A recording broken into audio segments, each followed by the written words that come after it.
शादी के बाद ससुराल में रहते हुए 7 से 8 घंटे की पढ़ाई कर पाना, इज़ इट पॉसिबल? अब आज के वीडियो को एंड तक देखिएगा एंड देन डिसाइड करिए। और ये मेरा आपसे हम्बल रिक्वेस्ट है। वेलकम टू स्त्री कॉर्नर। मैं हूँ आपकी फ्रेंड आराधना। आज सुबह 4:30 बजे उठी हूँ मैं, क्योंकि कल मैं रात में 11 बजे सोई थी। बच्चे सोए हैं तो मैं बच्चों के पास ही बेडरूम में बैठ के पढ़ रही हूँ। हस्बैंड कल रात में ही चले गए थे अपने ट्रिप पे, तो इसलिए बच्चों को अकेला नहीं छोड़ सकती हूँ। और ये सुबह का जो टाइम है ना, ये मेरे लिए मेरा सबसे प्रीसियस टाइम होता है। बिकॉज़ अब इसके बाद जो मेरी जर्नी स्टार्ट होती है ना पूरे दिन की, मैं आप लोग को आज के वीडियो में दिखाती हूँ कि कितना ज़्यादा बर्डन होता है मेरे ऊपर। बच्चे मेरे अभी दोनों ही छोटे हैं और उनके साथ मुझे हर एक चीज़ मैनेज करना होता है। और मैं अभी यूट्यूब से सचिन सर की क्लासेस देख रही हूँ। मैंने कल फर्स्ट टाइम देखा और मुझे ऑनेस्टली बता रही हूँ, बहुत ही अच्छा लगा। और टोटली एनसीईआरटी पढ़ा रहे हैं, तो इसलिए इसके बाद से मैं अभी पूजा करके आई हूँ। सुबह की मैं जो पूजा का पहला धूप होता है वो अपने बेडरूम में लेके आ जाती हूँ, ताकि थोड़ा सा रूम में फ्रेशनेस आ जाए। अब मैं गिया को उठा करके भेजती हूँ ब्रश करने के लिए, फ्रेश होने के लिए। और तब तक अपना बेडशीट वगैरह सब ठीक कर लेती हूँ। हस्बैंड रहते हैं तो ये सब कर देते हैं, बट आज वो नहीं है तो मुझे ही अभी करना होगा। और ये बहुत ही इम्पॉर्टेंट होता है सुबह सुबह अपना बेडशीट ठीक करना। बिकॉज़ जो रात की नेगेटिव एनर्जी होती है ना, वो ख़त्म हो जाती है बेडशीट अपना झाड़ देने से। तो आप लोग भी ये काम ज़रूर किया करिए, सुबह सुबह अपना बेडशीट ठीक करने का।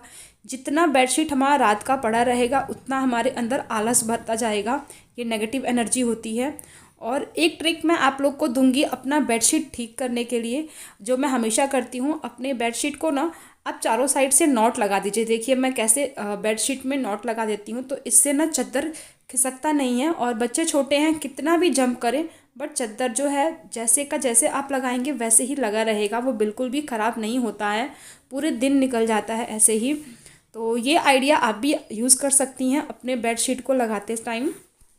अब जब यहाँ पे खड़ी हूँ तो लगे हाथ अब खुद को भी थोड़ा ठीक कर लिया जाए, क्योंकि फिर अभी नीचे जाऊँगी चाय बनाने, उसके बाद टाइम नहीं मिलता है। पूरे टाइम किचन का ही काम लगा रह जाएगा गिया को भेजने में। और कल लिया था मैंने 5 आवर स्टडी चैलेंज, और उसका नतीजा है कि आज मेरी गिया का ड्रेस प्रिपेयर नहीं है। इस टाइम अभी उसको स्कूल भेजना है, तो मैं उसका ड्रेस आयरन कर रही हूँ। ये होता है हमारे साथ अगर हम कंटिन्यू अपनी पढ़ाई करते हैं तो। बिकॉज़ हमारे ऊपर बहुत सारी रिस्पॉन्सिबिलिटीज़ होती हैं, इतने सारों से लोग हम पे डिपेंड होते आए हैं, तो हम अचानक से चीज़ों को छोड़ नहीं सकते हैं। अब मुझे गिया का ड्रेस रेडी तो मुझे ही करना पड़ेगा। अगर मेरे हस्बैंड होते हैं तो वो अक्सर इसका यूनिफॉर्म वगैरह आयरन कर देते हैं, बट क्योंकि उनका जॉब भी इम्पॉर्टेंट है, वो अपना जॉब छोड़ के तो बैठ नहीं। ससुराल में रहकर अगर आपने अपनी पढ़ाई रीस्टार्ट की है और आप कंटिन्यू कर रही हैं, तो आपके फैमिली मेम्बर्स को कोई प्रॉब्लम नहीं होगी आपसे।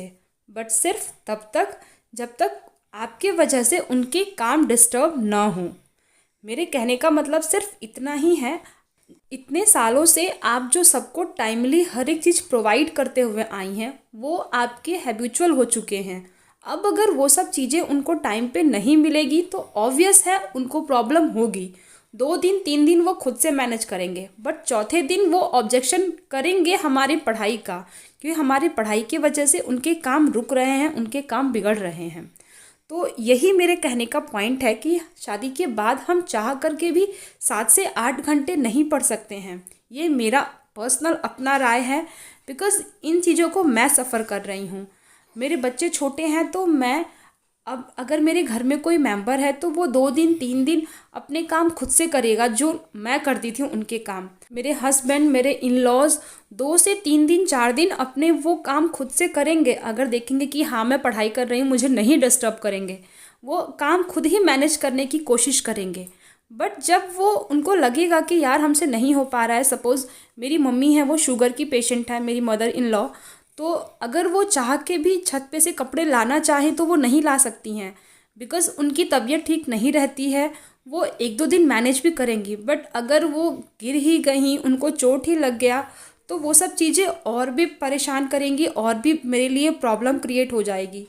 तो ये सब चीज़ें हमारे ऊपर रिस्पॉन्सिबिलिटीज़ है, छोटे छोटे काम हैं जो मैं हर एक चीज़ मेंशन नहीं कर सकती हूँ।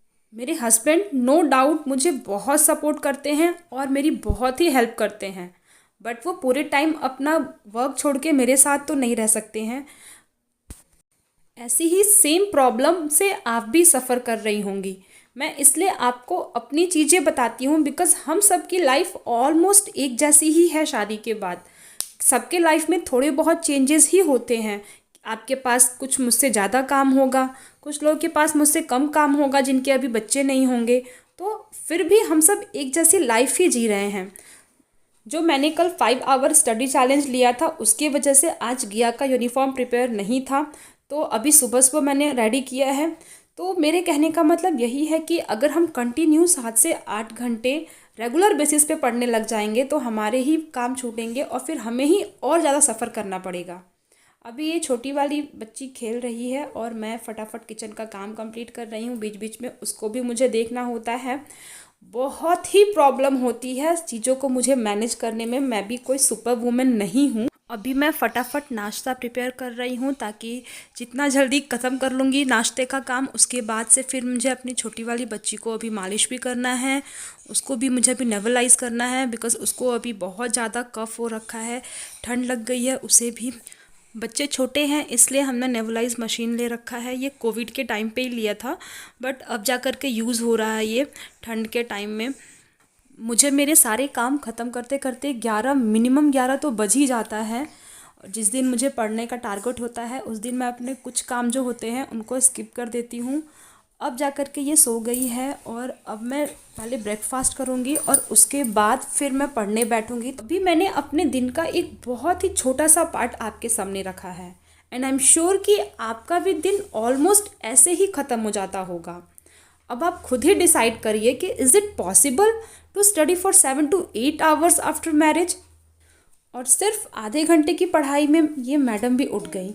अब इसको सुलाते टाइम, फीडिंग कराते टाइम मैं वीडियो एडिट करती हूँ और अपलोड करके आप लोग के पास भेजती हूँ। तो ये था मेरा आज का वीडियो। आई होप आपको पसंद आया होगा और अगर थोड़ा भी आपको मेरा वीडियो पसंद आए तो प्लीज़ आप इसको लाइक करिए, मत करिए बट इसको शेयर ज़रूर करिए ताकि हम जैसे जितनी भी हमारी फ्रेंड्स हैं, जितनी भी हाउसवाइफ्स हैं, उनको सपोर्ट मिले। मैं अपने हर वीडियो में ये मेंशन करती हूँ कि हम सब ऑलमोस्ट एक जैसी लाइफ ही जी रही हैं और कहीं ना कहीं हम अपने आप से सेटिस्फाइड नहीं हैं। हम जो अपने लाइफ में कुछ करना चाहते हैं, हमें एक दूसरे को देख करके ही सपोर्ट मिलता है, मोटिवेशन मिलता है और हम अपने एम को, अपने टारगेट को पाने के लिए अपना जो पहला स्टेप है ना, एटलीस्ट वो बढ़ा पाते हैं।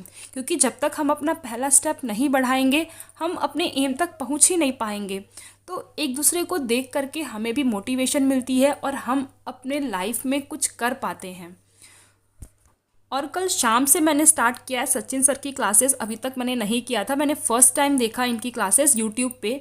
और ये जो इनकी जितनी भी वीडियोस है ना, ये टोटली एनसीईआरटी बेस्ड है। सबसे अच्छा मुझे इनका यही लग रहा है। तो आप में से जितनी भी मेरी फ्रेंड्स परेशान हैं कि दीदी आप एनसीईआरटी कहाँ से पढ़ती हैं, तो आप बिल्कुल परेशान मत होइए। जो सचिन एकेडमी करके एक यूट्यूब पे चैनल है उससे पढ़ाई करिए, वो टोटली एनसीईआरटी बेस्ड ही पढ़ा रहे हैं। मैं अभी ईवीएस पढ़ रही हूँ और कल से मैंने मतलब जो भी प्लांट्स का चैप्टर था, प्लांट्स का, बर्ड्स का और एनिमल्स का था, ये सारा मैंने कंप्लीट कर लिया है। 3 क्लासेस मैंने कल शाम से की है इनकी और मुझे नहीं लग रहा कि दोबारा मुझे कुछ पढ़ना पड़ेगा। बहुत ही इजी लैंग्वेज में और बहुत आसानी से समझा रहे हैं, जो हम आराम से एक बार देख करके ही समझ सकते हैं। कुछ चीज़ें जो मुझको लग रही हैं कि हाँ इनको नोट कर लेना चाहिए, वो मैं नोट भी साथ में करती जा रही हूँ। तो आप भी, अब बहुत कम टाइम बचा है, आप भी लगे रहिए अपनी पढ़ाई में जितना टाइम आपको मिल पा रहा है। क्योंकि मैं खुद अभी काफ़ी ज़्यादा परेशान हो जा रही हूँ, मुझे भी टाइम नहीं मिल पा रहा है और जैसा मुझे मेरी प्रिपरेशन चाहिए वैसी नहीं है। मैं जो मॉक टेस्ट भी दे रही हूँ तो उसमें भी मेरे नंबर अच्छे नहीं आ रहे हैं, तो इसलिए थोड़ा सा डिमोटिवेशन और होता है। बट आप लोग के कमेंट से, जो प्यारे प्यारे आप लोग कमेंट करते हैं, मुझे भी सपोर्ट मिलता है, मुझे भी मोटिवेशन मिलती है। तो मिलते हैं फिर नेक्स्ट वीडियो में। और अगर आपके पास कुछ भी सजेशन हो तो कमेंट करके ज़रूर बताइएगा मुझे।